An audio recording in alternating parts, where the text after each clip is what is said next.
Excuse me. Alhamdulillah, wassalatu wassalamu ala rasulillah wa ala alihi wa sahbihi ajma'een. Assalamu alaikum wa rahmatullahi wa barakatuh. Good afternoon, everybody. I just came to share a little knowledge. There's been a lot of death in my city, in Cincinnati, in the last week. I think it's been 6 deaths in not even a week. 6 deaths in 6 days. But I just wanted to share a little game. A lot of people don't, or most people don't have somebody to give them some game. And the guys that do have some game, they they ducked off because they didn't survive the streets, and they they kind of keeping everything to themselves, and they using it to preserve themselves and their family and friends and so on and so forth. But I'm gonna put it out there because there's been too much death and too many people getting locked up for senselessness. What's up, Tay? Big cuz? Hey, we need to get that deal I just texted you about, man. We need to get that on. I'm gonna holler at my team owner, and I'm gonna give you a yay or nay tonight. But I got the black joint already. I need a red one, man. Hey, Santana, my guy. Hey, we coming to see each other. They say, man, you need to come play with the Chiefs, man. We need a linebacker bad. We got one linebacker, bro, but we need a linebacker like real bad. That'll lock our defense all the way in, man. We got practice tonight too at Withrow, man. I'm gonna inbox you my number, Rick. I'm gonna inbox you my number, man. I love you too, bro. I ain't never know you was gone. You know, I came home last year, so like I came home in March, and I guess you left sometime in the summer or whatever. So I ain't even know how to use Facebook back then.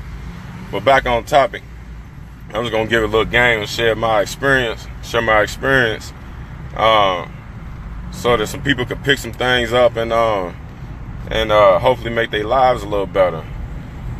As far as this street thing go, whatever everybody's listening to inside of these rap songs or whatever, and I'm not telling people not to listen to rap, but I'm telling everybody to stop emulating what you hear in rap songs, because it ain't real. It might have been, it's real in the sense that it's happening on a daily basis, but it's not real as far as everything that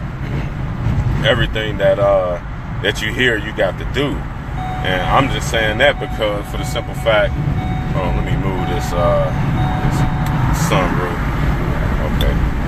I'm just saying that for the simple fact that people use a certain language that you only hear in music, like Draco and the whole pop and pill fad, and everybody knows that we simulate the cultures.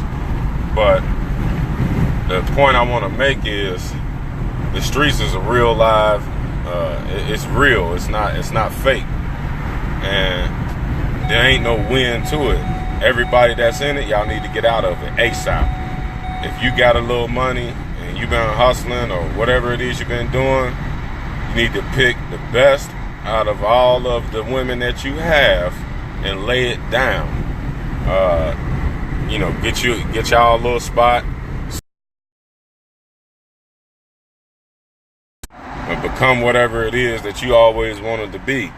And for the money that all these guys saying that they making on Facebook, or how they portraying how they make it on Facebook, then if y'all got that kind of money, then you're not in the game for money anymore. You just trying to show off for some girls, and there ain't no way to win inside of the game, man. Everybody's telling on everybody. If you feel like you got some real homies or whatever the case may be, as soon as y'all go to hit a lick, or as soon as he get jammed up, he gonna pinch you, cause he not finna lose his street fame, his hood credibility. He's not finna lose none of that for you. So what once was, excuse my language, what once was a real nigga is now a snitch. And then you go away for 10 years and you might write 1,000 people and say, oh yeah, so-and-so snitched on me, this, that, and the third. Ain't nobody gonna care. Because if he's still out here and he's still winning and he's still getting some pack and he's still serving people and he's still driving a nice car, nobody's gonna care. Everybody's gonna still mess with him. Ain't nobody gonna shoot him. Ain't nobody gonna kill him. This is not the mob. It never has been. It never will be. There's no structure to that whole thing. You know, my heart broken because my little brother just got jammed up. He just came home from doing a half of a decade. And you know, it hurt my heart a little. It hurt my heart real bad, man. That my people can't seem to figure it out. And we got the potential to do it. That's why I document a lot of the things that I do. Like if y'all see me put a post up about work, or y'all see me put a post up about being married, or y'all see me put a post up about learning a certain thing or some type of triumph that I'm going through, I'm trying to encourage everybody to move forward, not move backwards, and show everybody that I did it.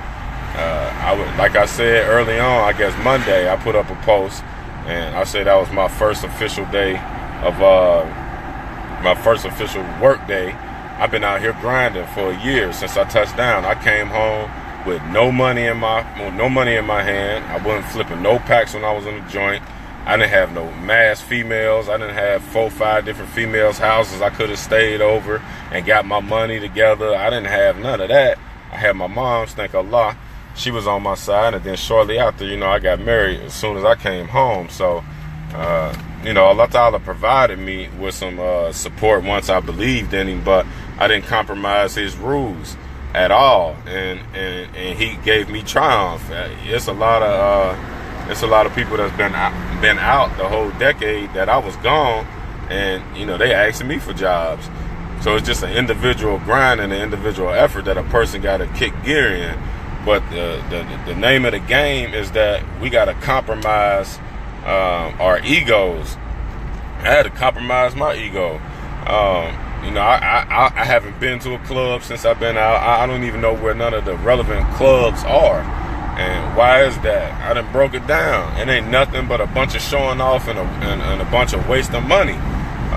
You know, you out here risking your life every day, all day, dodging bullets, sending bullets at people, serving hand to hand, making all this money. You go buy an outfit, then you go to the club, you see a girl with a nice body.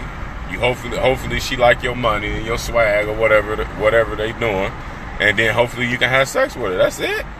You know, I know when I was in my 20s, yeah, that was it. But I was in my 20s. I was young, dumb, and full of you know what. So yeah, that's as far as that's what I was doing, because I wasn't as smart as I am now, and I had not experienced the things that I experienced up to date. But you know, I just want to break it down how you can't win. You can't win no way, no how. I done heard a lot of guys tell me like, yeah, man, I ain't even gonna touch the pack. You know, I'm just gonna have my dude. He gonna, you know, I have him serve him, and he gonna serve 5 people, and them 5 people gonna serve 5 people. Yeah, and then it's gonna be a junkie at the bottom of this chain, and the police play games. They gonna knock that junkie. As soon as they knock the junkie, they ain't even got to put no time in front of the junkie or nothing. All they got to do is put him inside of a room, not even a cell, and he going to get the itching when he need his next high. As soon as he need his next high, he going to be like, all right, he going to be banging on the door. What do y'all want to know? All right, where'd you get your dope from? And they might even have caught him with 2 tips or 3 tips or something. And they like, where'd you get your dope from? I got it from Shorty. Oh, you got it from Shorty? Okay, so where's Shorty from? They give you, the lick might give up Shorty's number. They go and find out who is Shorty. Shorty only got 4-5 grams, so they don't even want Shorty. So when they do, they want where Shorty got it from.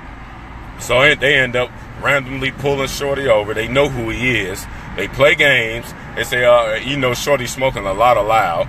You know, Shorty got gas on deck, so you know, he living a life. He probably looked like he living a life. So as soon as you get randomly pulled over, sir, we pulled you over because you got over and you didn't use your left turn signal. Yes, I did. How you gonna prove it? It done happened to me 1,000 times before. I'm talking about seatbelt 10 and 2, everything on point, and they pulled me over saying, matter of fact, I swear by Allah, 1 week after I got out last March, Norwood police held on to a traffic ticket that I was fighting for 10 years, over 10 years. It was like 11 and a half years. They held on to this traffic violation. A cop, they already knew I was out there hustling. So a cop pulled me over and was trying to find a fake probable cause. I didn't smoke weed, so they couldn't say that they smelled marijuana in the car. None of that. I was in my old truck. So the lady tried to tell me that I got over illegally, and I never got over. She was behind me to my left, hit her lights. I stopped. Everybody got out of her way. She got behind me and started motioning for me to pull over and go into the gas station, BP gas station on Montgomery Road. They held on to that ticket forever. Thank Allah they didn't find nothing. I mean, it was plenty in there, but thank Allah they ain't find nothing. But the moral of the story is, they knocked Shorty. Shorty ain't that smart. He get knocked with his little 3 grams or whatever it is. He ain't even had a chance to make it yet. He ain't even seen an ounce yet. He ain't seen an eighth. He ain't seen a quarter. So no, Shorty's not going down. Shorty gonna tell where he got them 3 grams from. And the chain goes on. They gonna go look towards. Shorty gonna say he got it from Big Red. They gonna look at Big Red. Big Red got an ounce. He got 2 ounces, 3 ounces, and he's selling grams to guys or whatever. So they knock him. He in the county. He calling his peoples. He trying to get his bond money. He trying to get it all. He trying to get that stuff all together. Then he get out. Now the whole operation knocked. Whole operation done. That's as far as the dope game go. And it just trickles all the way up. And next thing you know, they catch their man. They find the guy that got the 9-way. As soon as the guy who got the 9-way go down, I'm telling you, I done seen it with my own eyes. This is the so-called plug. He right on everybody. Because he looking at Buck Rogers time, literally. Bernie Madoff time. That's what they going to put in his face. And he ain't going to come home. He's not going to beat that case. So he looking at Buck Rogers. So yeah, he going to tell on whoever the plug is.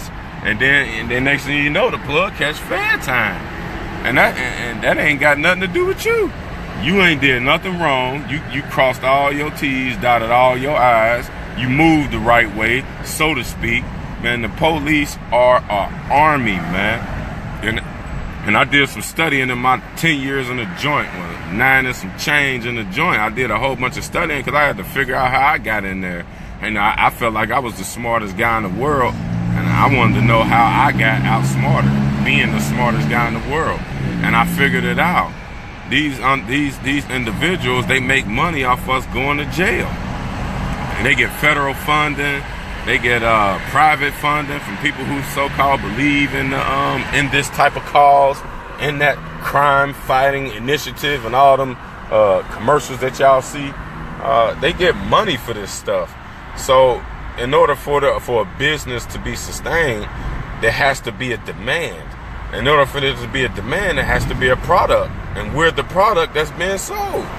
Black lives, black, underprivileged, poor, inner city lives. We are the product. We're the commodity. And we have to wake up and understand that. There is no way around it. We can't be hard. You can't be tough. You can't be the livest shooter on the block. Now I see this, it's a fad. It's a fad going around where, you know, all the rappers is putting it out there, all shooter, shooter, shooter. You keep hearing this word reverberating. And now everybody's claiming to being a shooter. When I was out and I was in the game real heavy, the word goon was being put out there. That, you know, you had to have goons. The bosses had to have goons. And for all my viewers who don't know what goons are, a goon is somebody who, a boss individual, can send to go, do something, and commit a crime of any sort. So, or you was actually the tough, strong individual who was the goon, who was putting in work, who all that stuff. So, but now the lingo just changed a little bit. It's not goon anymore. It's shooter. So now you got all these little youngsters thinking that they got to put in this work in order for them to earn their name in the streets. So they're not even thinking. And all of it really is problems pertaining to the broken home. We're over emotional people. So these are a bunch of broken, emotionally broken individuals that with guns in their hands. And as soon as they get frustrated, they spaz all the way out. They go crazy. And as soon as they go crazy, they stop caring about their own life, which means they don't care about nobody else's life. And you have millions of individuals who have this mentality. And the next step, your next step can be your last step, literally, whether it be jail or it be hell. So that's the psychology that, and I know this because I was one of those individuals. Thankfully, Allah subhanahu wa ta'ala saved me when I was in a joint, but I wanted to be saved. And that's why I'm making this video. I don't want guys to have to go to the joint and wake up. I know so many dudes that then been in the situations like I'm speaking on, and they in the joint, and I'm talking about, you can say their name right now in their hood and won't nobody know who they are. Nobody will know who they are, literally. These guys been locked away for 20, 25 years. Your name don't mean nothing. They put in some work, they shot a whole bunch of dudes, and one of those bullets killed one of them dudes, and they go away, and 20, 25 years later, these guys is, you know, they trying to write the parole board and trying to come home after all this time and trying to restart their whole life at 40 years old, because all these type things happen when you in your 20s. So when they come home, if they come home, like they in their 40s. One brother, he was 21. The one brother I took pictures with that I told y'all to welcome home, he just came home in December off of 23 and a half years. He 46 years old, trying to start his life. Just for being tough, for claiming set, claiming the hood, all the stuff that we're taught that we're supposed to do. I wanna put an end to this trend, man. And I don't even want to call it a trend. I want to put an end to these tragedies. And we can take what it is that we don't have. Yes, I did say that. We can take what it is that we don't have and turn it into something. We can get businesses. It's like all these guys got all these bands. I got 10, 15, 20 bands laying around. Let's get some businesses started. Let's get some black-owned businesses. Let's sit down, put them guns up. I don't carry no pistol no more. I ain't got no reason to carry no pistol no more. And I go everywhere, every hood, and I be cool. I mean, for the most part, thank Allah, because I ain't in nobody's way. So if you put your pistol down and stop scheming and quit getting over on everybody and focus in on perfecting yourself, you will be okay. I walk down Harrison Avenue, I walk down Warsaw, any part of the city. I go through the T and visit my family. I walk to any part of the city, don't nobody shoot at me. Don't nobody shoot at me because I ain't on nobody's radar. They be like, oh, there go Ak. What's up, Ak? Hey, Kabir, what's going on? That's all anybody got to say to me, man. That's all anybody got to say about me. So, if I did it, anybody can do it. Any of y'all can do it, man. And I'm telling y'all right now, as an OG, man, I'm about to be 33 years old. I do not care about the stuff that I cared about when I was 23 years old. Now that I'm 33 years old, I'm trying to own a house. I'm trying to have vehicles that I own. I'm trying to have my bank account right, so that my babies, that when I was in my early 20s, my babies who were babies, they big now, they teenagers, man. These are whole human beings that I'm responsible for, man. They look to dad. They look to me to tell them something that can save their life. This is what's at stake.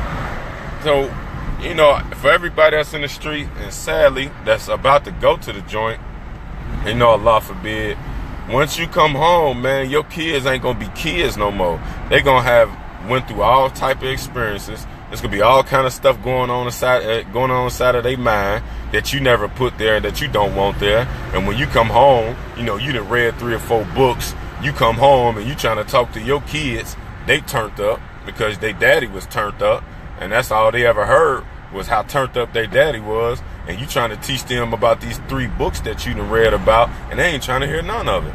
This is what you gonna go through, and you gonna watch your own child die. If not literally, mentally, physically, emotionally, financially, you're just gonna watch them go through all the wrong things that you went through. So we gotta put an end to it. And there's a saying that we had in the joint: each one reach one, each one teach one. Each one reach one, each one teach one. This is how our evolution is going to start. We cannot have a revolution. That's impossible, and it's illogical, because the root of the word revolution is to revolve. What are we revolving back towards? Slavery? Nah, we're not revolving back towards slavery. We're evolving, and this is all part of the process. We're in the growing aspect of surviving slavery, but it is a conspiracy to lock young black men up. It is, for a fact, because the vast majority of black men that get locked up are young. They're in their 20s.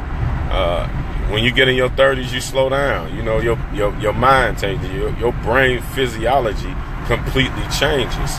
I've watched it. I've changed. I was off the hook, was gang banging since I was 13 years old.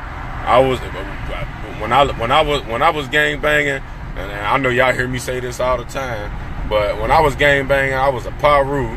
Man, the whole city of Cincinnati was Crips and folks. So, you know, it's funny to come home 10 years later and the whole Cincinnati is Bloods all of a sudden. So I just said that to say that, you know, I was part of the foundation of all of that movement. So I'm not telling y'all something that I don't know about. I knew about it like literally when I was 13, 14, 15, 16, acting super wild, didn't have a care about nothing in the world. These guys that's catching these times, that's in their 20s, they catching their time, man, they was babies. They was literally 7, 8, 9. Some of them weren't even born. So I'm not talking about something that I don't know about. You know, I done sold every damn drug you can think of, except for meth. I ain't never had no meth before. Well, technically, I did have some. It was inside of some crack that I had one time, and I didn't know it until one of the people I sold drugs to told me about it. But I done sold every drug you could think of. I done seen just about every gun that you can imagine having. I done had many different experiences where I could have lost my life, or I could have taken a life. So I'm not telling y'all something from the outside in. I'm not telling nobody to be a lame. Well, actually, I am telling y'all to be lames, because what people say being a lame is survival. That's the name of the game right now, man. Guys is walking out their front door and opening up their phone, and then after they look up from their phone, they getting shot in the face in broad daylight. This is a sad state to live in. And you know, it hurts me to see so many brothers being lost to jail or hell every single day. We gotta put an end to this. We have to start individually. If y'all need to study, y'all need to. What's up, boy? What's up, Tony Starks, man? I know you gotta work today, man. So I ain't about to come through. I just got off work, Tony. What's up, boy? Man, I love you, man. But yeah, each one reach one, each one teach one, man. We got to save each other's lives. It's going to be an individual effort. Sit down and study about life, man. Think about thinking. And that's the only way you're going to be able to survive out here. Everybody, you know, live turned up, but that's a front. Because as soon as the police pull you over, you ain't think about being turned up. As soon as that pistol get pulled out on you, you're not thinking about being turned up. You're thinking about trying to survive this next moment.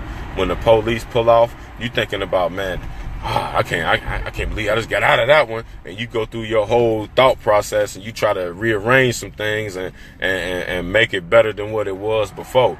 Or try to move a little different, and really they just get craftier and smarter than you do, and that you ever will do. Hey, LA, what's up? E-Town, what's going on, man? But guys, at the end of the day, it's gonna be an individual effort, man.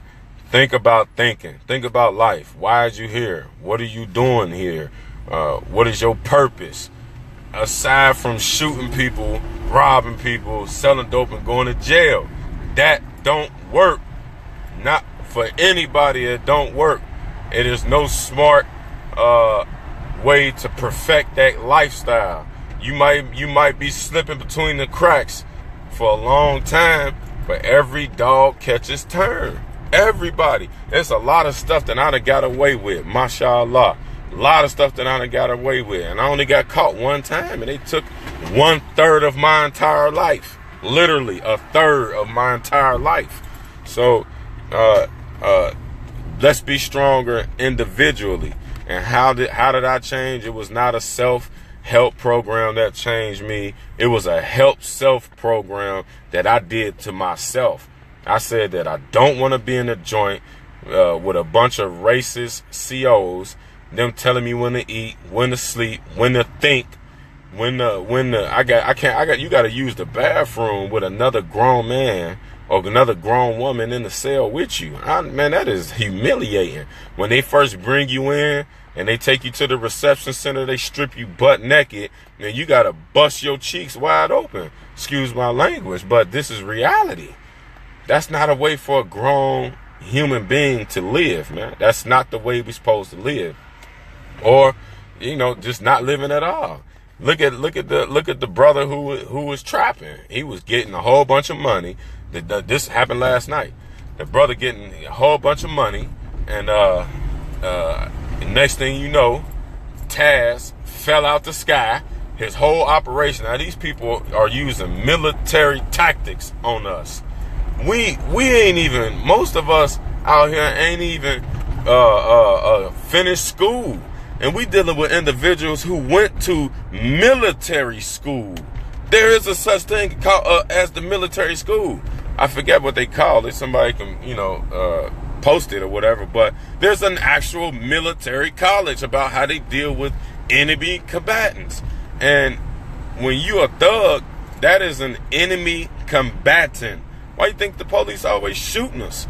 They dealing with you as an enemy. They're not dealing with you as an equal citizen with full rights as a human being. They're not dealing with you in this manner. You've already been identified as the enemy, and that's how they're gonna deal with you. And I'm talking about white cops, blue cops, green cops, purple cops, black cops, whatever color cop you name it. If they got that badge, then everybody else that's in the demographic that I'm speaking of, they are a target, and they have a way of dealing with you. But back on topic, the brother, he was chopping real hard. He was getting a lot of money, and he living his rap star dream. He's doing all the stuff that the rappers rap about, even though they not doing it. And Taz fell out the sky. They lock him up. They tried to lock him up. They put him in the backseat of a whip. And he did an old school move and tried to swallow his pack and overdosed on his own pack. That's crazy.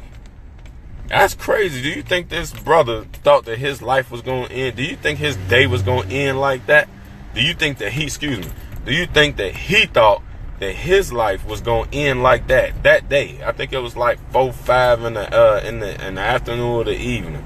Do you think he was thinking about that?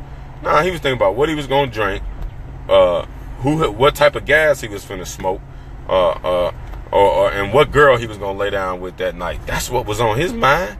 Not Taz dropping out the sky, not getting locked up and possibly facing 10 years plus in jail for whatever crime that they were gonna try to charge him with. Or he definitely wasn't thinking about dying. He didn't wake up in the morning and was like, you know what, I'm gonna swallow my pack and I'm gonna overdose off of it. That ain't what was going on in his mind. So he failed to calculate his movement. And that's what we got to do right now, individually. Be strong and calculate your movement. If you say, if I make this move, and then I do this, and then I do that, and it's going to end up like this, know the conclusion before you make a move. Everybody talking about they're a boss. If you a real live boss, then you need to be strategic. And being strategic is not being in the game right now. If you such a boss, then let's take over Wall Street then. Let's get this money together, or let's make our own Wall Street. If you're a boss, that's a boss. Let's make policies inside of our city that's gonna bring money to our neighborhoods. That's a boss. A boss is not a person who you gonna become a super thug, and then as soon as the police get tired of you, they knock you, or they send a hit from somebody else in the streets, you get clapped and you over with, and the police ain't gotta worry about you no more. They do that. Believe me, they do that. But I'm about to get off of y'all's afternoon, and I'm about to begin mine. I just got off of doing a half a day's worth of work. Y'all be safe. Put y'all guns down. Get out the streets. Get married. Settle down. Quit chasing all these women. Stay out of the clubs. The clubs are not safe places anymore. And think about thinking. That's all I can say. And if it's anything I could do to help people build themselves up individually, then I'm gonna do it. My life is out here like that. So I love all y'all for the sake of Allah. Hey, Aini, what's going on, Aini? I'm glad you tuned in. Hey, I'm sorry I ain't been to see you, Aini. I've been real busy. I'll be working 10, 12-hour days, but our overtime just slowed down, so I'll be able to come through, and inshallah, we'll come through this weekend. I love all y'all for the sake of Allah, my family. I love all y'all. What's up, Cass, big bro? I see you. What's up, man? What's going on, baby? I hope you doing all right, man. I hope them babies all right, man. I love all y'all. I'm out of here. Inshallah, I got a topic that I've been working on. I'm gonna do a live stream on probably Sunday. It's gonna be called. It's gonna be on the topic of what's going on with black people in America. If I say anything wrong, it does not belong to Islam. It does not belong to the Prophet Muhammad. It does not belong to God. It's my own human error and my own ignorance. If I said anything wrong and I offended anybody, I apologize. I'm just trying to speak some truth and better our conditions. Kulli kala hada wa astaghfirullah wa la ilaha illallah. Assalamu alaikum.